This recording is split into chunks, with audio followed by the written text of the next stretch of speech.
This video, we're going to prove the following theorem. If this here is the prime factorization of n, which is bigger than 1, then tau of n is k1 plus 1, k1, k sub 2, which is the power of p sub 2 plus 1, all the way down to the power of p sub r plus 1. And sigma of n will be this times that, all the way down to the nth one.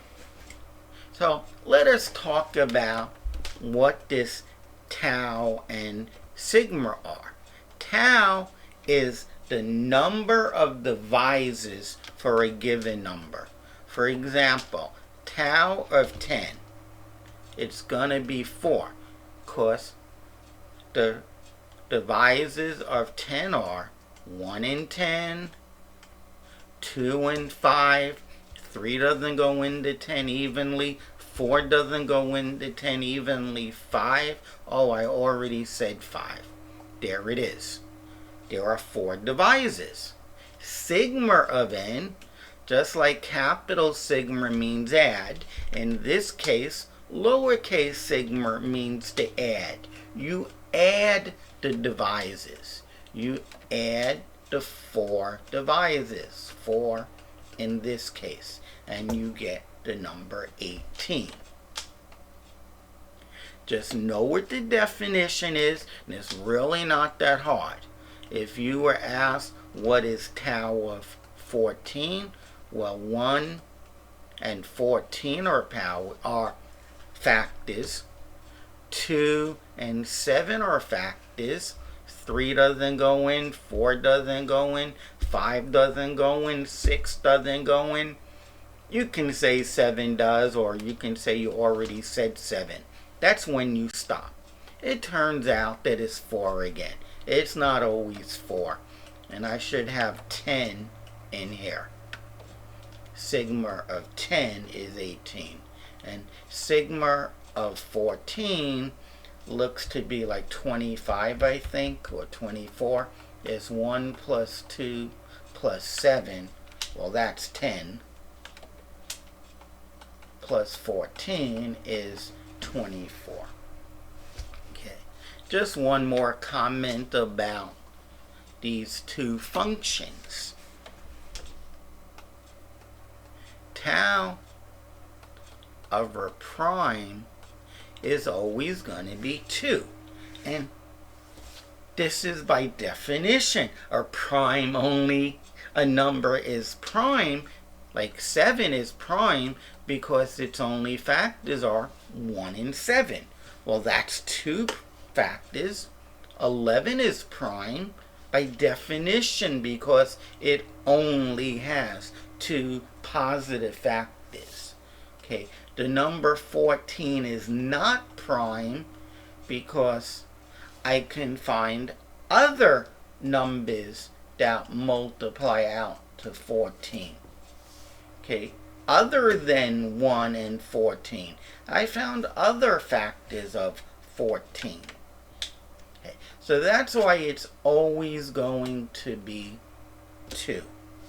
Now, what about, say, sigma of 7? Well, one of the numbers, so you're going to add the factors, one of the numbers is going to be 7 itself, and the other one is 1. Sigma of a prime, which is, say, k, sigma of the number k, where k is prime, is going to be the sum of the 2 factors. The only factors of k are 1 and k plus 1. Sigma of 11, it only has 2 factors, 11 and 1, and you add them. You always get 1 more. What's 1 more than 11? 12. That's sigma of 11. What is sigma of 7, where 7 is prime? It's 1 more. Somebody asks you what sigma of 13 is, and you realize that's prime. Just add 1. Okay, So now we know what sigma and tau represent. And they're functions. They're regular functions. You plug in a number and out comes an answer. You plug in a number and out comes an answer, which is a number. Okay? Since this was prime, the number of divisors are 2, and since this is prime, sigma of it will be 1 more. Okay.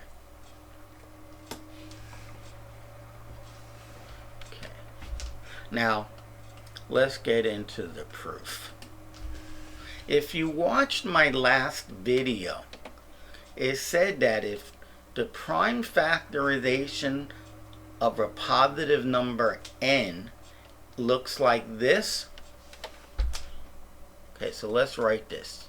If n is equal to p1 k1 up to pr kr, that implies a divisor, let's call it D, is of the form P1 times A1 all the way up to PR times AR. They have to have the exact same primes, and I'll comment on that in a moment, where the power is A sub I. They have to be positive, otherwise they'd have to be 0 or more, otherwise this will not be an integer, and the A sub i's have to be less than K sub I. That is, if this is K sub R, if this is 11, this power of the same base cannot be bigger than 11, because then it wouldn't divide n. Okay, so we have this. Now, so a divisor D, let me state this slightly differently. In fact, let us move this stuff around. Oops.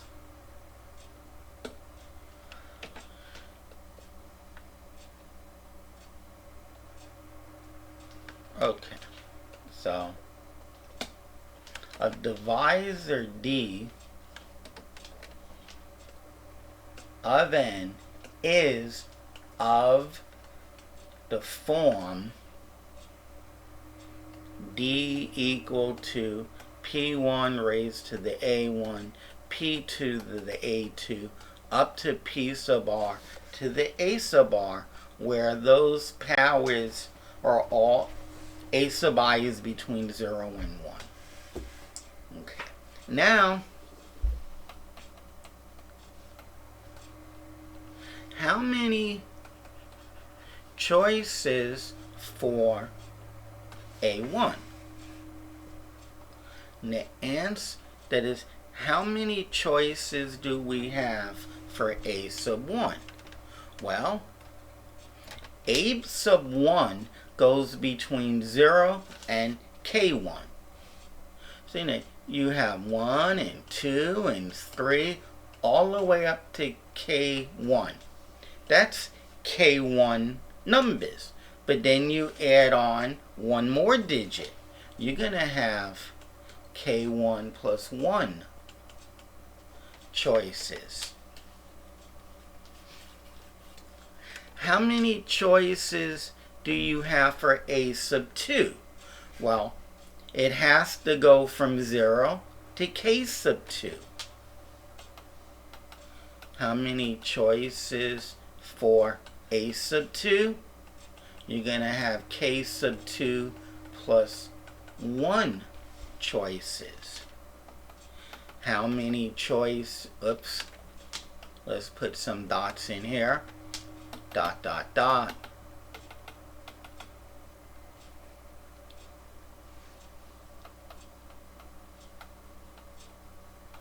How many choices for A sub R? The answer is this KR plus 1 choices. Okay, so you have a number of choices for that power, number of choices for that power, and so on, a number of choices for that power.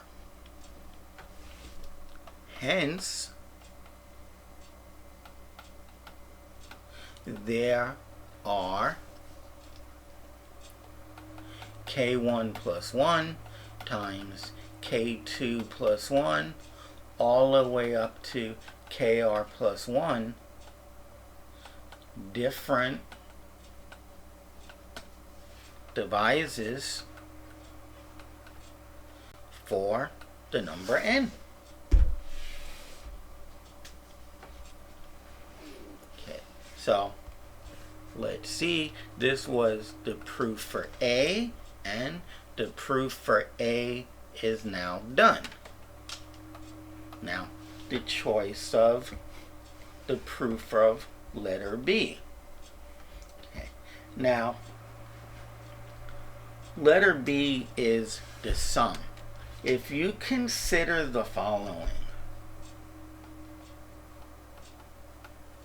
consider 1 plus P1 plus P1 squared up to P1 to the K1 times 1 plus P2 plus P sub 2 squared all the way up to P sub 2 raised to the K2 power all the way down to 1 plus PR plus P sub R squared all the way up to P sub R K sub R.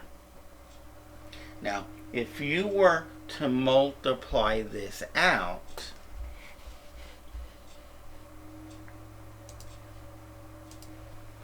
what you would get is this number of different terms, or let me think, yeah, okay. So now what happens is, what happens to, say, this? This here is the same as P sub 1 K to the 1 plus 1 minus 1 over P1 minus 1 times this. That's going to be P sub 2 raised to the K sub 2 plus 1 minus 1 all over P2 minus 1. If I didn't say it, this is by geometric series.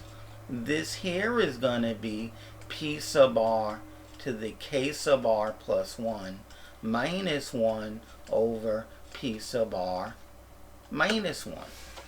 That's exactly what I said it would be. Now, if you multiply out all ones, you're going to get 1. And that would correspond to where all these powers here would be 0. So then when you multiply them together, you would get 1. Not the powers, but B1 to the 0, B2 to the 0, BR to the 0. They're all B1s. You multiply those ones together, you get 1. You can also get, for example, just P1. Multiply P1 by 1 times 1 times 1 times 1. That will give you P sub 1. You'll get every one of these many combinations. You want P1 3 times. Well, you want P1 times P2, and that's it. We'll multiply P1 by P2, and then all ones. You'll get that. Now, if you wanted P3, well, let's say P2, only because I have it. If you want P1 squared times P2 times PR squared, well, you multiply P2 p1 squared by p sub 2 by p sub r squared, and all the other ones you pick the 1. So this actually works. That is, this product, if you multiply it out, it will give you, let's just call this number big K. This would have K different factors, and each one of them would be of the form this, where you have each possible power that's allowed. All K powers, capital K different powers. Okay. And on that note, that finishes this proof. Just to prove this here, in case you're not familiar with it or you forgot it.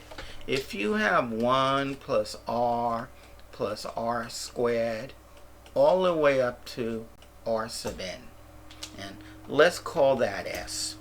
Well, r times s means I multiply each and every term by r. 1 times r is r. I'll put it there. R times r is r squared. The term before this one is r raised to the n minus 1. Okay, I multiply this by r, I'll get r cubed. I'll multiply this by r, I get r to the n. I multiply this by r, I get r to the n plus 1. And now I subtract. Here I have 1s, and I'm taking away r s's. I'll have 1 minus r s's. Everything cancels out except 1 minus r to the n minus 1. Well, if I divide both sides by 1 minus r, I get s is equal to 1 minus r to the n minus 1 over 1 minus r. Now, if r is 1, then we have 1 plus 1 squared plus 1 cubed all the way up to 1 to the n. And that's 1 to the 1. That's a special one. How many times am I adding 1? How nice that they're counting for us. 1 to any power is 1. How nice that they're counting for us. I'm adding n to itself 1 times, so I get 1 times n, or n. That's the special case when r is not 1. Here is our answer. And that's exactly what I have up there. Many, many times. One for each different sum. For this sum, I got what's below. For that sum, I got what's below. I got what's below. If you like seeing mathematical proofs like this, subscribe to my channel. Click the like button. Please leave comments. See you guys in the next video. Watch and learn.